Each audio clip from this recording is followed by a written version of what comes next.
তো ফ্রেন্ডস দেখেন কৃষকের অবস্থা, মানে কৃষকের চোখে কান্না ছাড়া আর কোনো ভাষা নেই।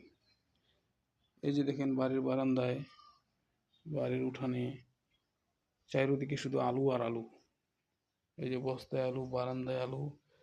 এই আলু মানুষকে ফ্রিতে দিলেও নিচ্ছে না, কারণ এই আলু গরুও খাচ্ছে না, কারণ সব আধা নষ্ট আলু, অর্ধেক ভালো অর্ধেক নষ্ট। এই যে আলুর ইয়া দেখেন, যে কালার, এই যে উপরে ছিট পড়ে গেছে, এই যে উপরে ছিট পড়ে গেছে। এই আলু বাজারে বিক্রি হয় না। তো 2026 সালের প্রথম, মনে হয় 26-এর শেষে এবার প্রচুর আলুর দাম যাবে। তো ফ্রেন্ডস, থ্যাংক ইউ।